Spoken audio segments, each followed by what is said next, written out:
Welcome to my YouTube channel my dear students. आज हम इस वीडियो में एक्सरसाइज 7.2 का क्वेश्चन 6 सॉल्व करेंगे और यह न्यू एनसीईआरटी बुक से लिया गया है। Let's begin.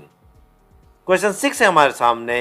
If these points are the vertex of a parallelogram taken in order find x and Y.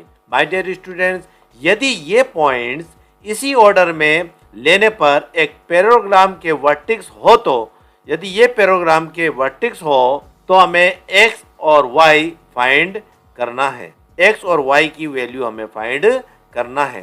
तो यहाँ पर हमें वर्टेक्स दे रखा है, उसमें ये जो कोऑर्डिनेट है x और y उसे हमें फाइंड करना है। तो हमें ये जो पॉइंट्स है ये ऑर्डर में है। a हम इसको मान लेंगे, b इसको, c इसको और d इसको। तो a हम पहले यहाँ पर लिख लेते हैं, इधर a, बी पॉइंट हम यहाँ पर लिख लेते हैं, सी हम यहाँ पर लिख लेते हैं और डी हम इधर लिख लेते हैं। ये चार वर्टेक्स हमने यहाँ पर लिख लिया है, ए बी सी और डी, और इनके कोऑर्डिनेट यहाँ पर लिखे हुए। इसमें से हमें यहाँ पर एक्स और ये वाई की वैल्यू हमें फाइंड करना है। तो अब हमें एक्स और वाई की वैल्यू को फाइंड करने के लिए हम पैरेललोग्राम की एक प्रॉपर्टी का यूज करेंगे। अगर मैं ए को सी से ज्वाइन करता हूं तो ये diagonals A B C D का ये डायगोनल्स होगा। बिल्कुल इसी तरह मैं बी और डी को, बी और डी को ज्वाइन करता हूं तो ये भी डायगोनल्स होगा ए बी सी डी का। तो ये भी डायगोनल्स होगा। और पैरेललोग्राम की जो प्रॉपर्टी में आपको पता ही होगा कि जो पैरेललोग्राम की जो प्रॉपर्टी है वो एक दूसरे का मिड पॉइंट पर इंटरसेक्ट होता है।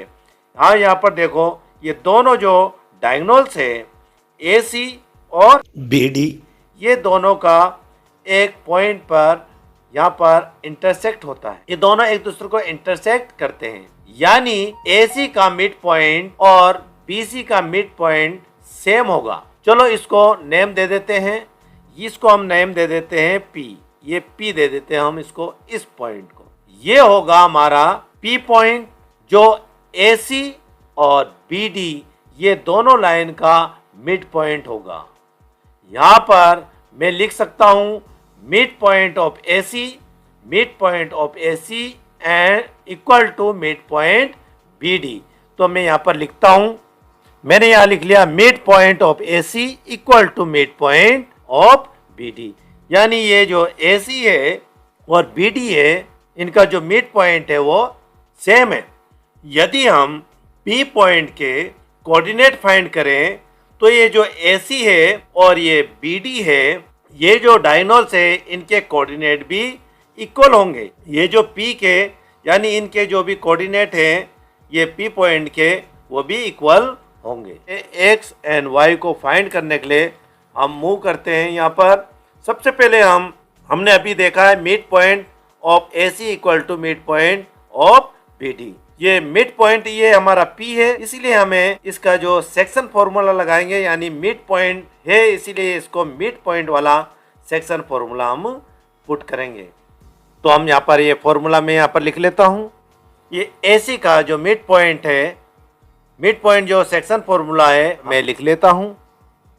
ये AC का हम इसमें वैल्यूज पुट कर लेंगे। तो पहले हम यहाँ से पुट कर लेते हैं। यहाँ पर x1 है हमारे पास, वो है 1, ये 1 हमने ले लिया, प्लस का प्लस। x2 है हमारे पास, वो है x, ये x ही रहेगा, अपॉन 2, कोमा। y1 है हमारे पास, वो है 2, ये 2 हो गया, प्लस का प्लस। y2 है वो है 6, ये 6 हो गया, अपॉन 2, ये 2 हो गया। अब ये मिड पॉइंट BD का लेंगे। अब BD का हम ये सेम फॉर्मूला हम यहाँ पर लिख लेंगे BD के लिए, इक्वल टू, ये इक्वल टू, ये इक्वल टू। अब इसकी वैल्यू हम पुट कर लेंगे। अब ये x1 है हमारे पास, वो है 4, ये 4 आ गया, प्लस का प्लस। x2 है हमारे पास 3, ये 3, अपॉन 2, कोमा का कोमा। y1 है हमारे पास, वो है y, प्लस का प्लस। y2 है हमारे पास, वो है 5, ये 5, अपॉन 2 और ये ब्रैकेट क्लोज। तो ये आ गया BD का और ये हुआ AC का। अब हम इसको सोल्व कर लेंगे। अब हम क्या करेंगे, 1 प्लस एक्स अपॉन 2 है, ये x है और यहाँ पर ये जो है ये भी x है तो हम इसको 1 प्लस एक्स अपॉन 2 को इक्वल कर देंगे 4 प्लस 3 अपॉन 2 से। तो इसको हम इक्वल कर लेंगे, यानी ये और ये इसको हम इक्वल कर लेंगे, और ये हो गया y, और यहाँ पर भी है ये y, ये y हुआ और ये भी y है, ये इसको भी हम इसको इक्वल कर लेंगे। तो हम पहले इनको लिख लेते हैं, तो यहाँ पर लिख लेते हैं 1 plus x upon 2 equal to 4 5 6 7, ये 7 हो गया, ये वाला लिखेंगे हम 7 अपॉन, और ये अपॉन 2 हो गया, ये हो गया। यहाँ लाइन खींच लेते हैं।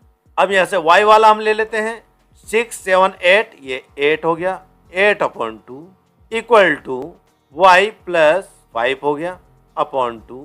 अब यहाँ पर क्या करेंगे हम, ये देखो 2 को 2 से कैंसिल कर लेंगे, यहाँ भी 2 को 2 से कैंसिल कर लेंगे।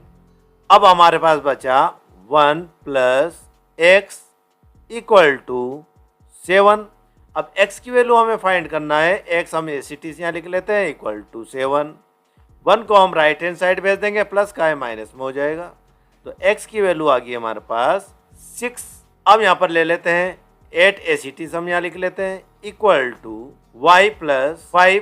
अब 8 एस टी से हम यहाँ लिख लेते हैं, और 5 को हम लेफ्ट हैंड साइड भेजते हैं, प्लस का है माइनस में हो जाएगा इक्वल टू ये y एस टी से यहाँ पर 8 में से 5 सेपरेट करेंगे तो हमें मिलेगा 3 इक्वल टू y की वैल्यू आ गई हमारे पास 3। तो हमें ये फाइंड करना था x और y की वैल्यू, x और y की वैल्यू हमें फाइंड करना था, और वो वैल्यू हमने यहाँ पर फाइंड कर लिया है, यानी x की वैल्यू है हमारे पास 6, y की वैल्यू होगी हमारे पास 3। हमसे यही पूछा गया था और इसी तरह से हमने इसको फाइंड कर लिया है। क्वेश्चन 6 कंप्लीट होता है। Thank you very much for watching.